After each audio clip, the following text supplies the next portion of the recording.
ನಮಸ್ತೆ ಪ್ರಿಯ ಬಂಧುಗಳೇ, ನೋಡಿ ನಿಂಬೆ ಹಣ್ಣಿನಿಂದ ಮತ್ತೆ ಒಂದು 10 ರೂಪಾಯಿ ನಾಣ್ಯದಿಂದ ವೀಕ್ಷಕರೇ, ನೀವು ತುಂಬಾ ಇಷ್ಟಪಟ್ಟಿರುವಂತಹ ನಿಮ್ಮ ಗಂಡ ಹೆಂಡತಿ, ನಿಮ್ಮ ಸ್ತ್ರೀ ಪುರುಷ ನಿಮ್ಮ ಮಾತು ಬಿಟ್ಟು ಮೂರನೇ ವ್ಯಕ್ತಿ ಮಾತು ಕೇಳ್ತಾ ಇದ್ರೆ ನೀವು ಮಾಡಿ ನಿಂಬೆ ಹಣ್ಣು ಮತ್ತು ಒಂದು 10 ರೂಪಾಯಿ ನಾಣ್ಯದಿಂದ ವೀಕ್ಷಕರೇ ಸರಳವಾದ ವಶೀಕರಣ ತಂತ್ರ ವೀಕ್ಷಕರೇ. ಹೌದಾ ವೀಕ್ಷಕರೇ, ನಿಂಬೆ ಹಣ್ಣಿಗೆ ಒಂದು ಹೂಳು ಹಾಕ್ಬಿಟ್ಟು ಆ ಹೂಳಿನ ಒಳಗಡೆ ಅರ್ಧದಷ್ಟು ನಾಣ್ಯ ಅಂದ್ರೆ ವೀಕ್ಷಕರೇ ಈ ಒಂದು ಕಾಯಿನ್ ಆ ಒಂದು ನಿಂಬೆ ಹಣ್ಣಿನ ಒಳಗಡೆ ಹೋಗಿ ವೀಕ್ಷಕರೇ. ಹೌದಾ, ಅದರ ಮೇಲೆ ವೀಕ್ಷಕರೇ ನೀವು ಸ್ವಲ್ಪ ಅರಿಶಿನ ಮತ್ತೆ ಕುಂಕುಮವನ್ನು ಹಾಕ್ಬಿಟ್ಟು ವೀಕ್ಷಕರೇ ನೀವು ಮುಂದಿನ ಭಾಗದಲ್ಲಿ ವೀಕ್ಷಕರೇ ಅಂದ್ರೆ ವೀಕ್ಷಕರೇ ನಿಂಬೆ ಹಣ್ಣಿನ ಮೇಲಿನ ಭಾಗ ವೀಕ್ಷಕರೇ ನೀವು ಇಷ್ಟಪಟ್ಟಿರುವಂತಹ ಸ್ತ್ರೀ ಪುರುಷ ಗಂಡ ಹೆಂಡತಿ ಅವರ ಹೆಸರು ವೀಕ್ಷಕರೇ ಇದರ ಮೇಲೆ ಬರೆದುಬಿಟ್ಟು ವೀಕ್ಷಕರೇ ನೀವು ಇದನ್ನ ನಿಮ್ಮ ಮನೆ ಅಕ್ಕಪಕ್ಕದಲ್ಲಿರುವ ಒಂದು ಹರಿಯೋ ನದಿಯಲ್ಲಿ ವೀಕ್ಷಕರೇ ಈ ಒಂದು ನಿಂಬೆ ಹಣ್ಣು ಮತ್ತೆ ಒಂದು ನಾಣ್ಯವನ್ನ ಎಸೆದು ಬಿಡಿ ಸಾಕು ವೀಕ್ಷಕರೇ.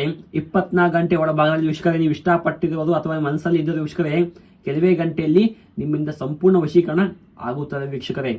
ನೀವು ಮಾಡಿ ಕೇವಲ ಈ ಒಂದು ನಿಂಬೆ ಹಣ್ಣಿನ ತಂತ್ರ ನೀವು ಇಷ್ಟಪಟ್ಟವರು ವಶೀಕರಣ ಮಾಡಿಕೊಳ್ಳಿ. ನಮಸ್ತೆ.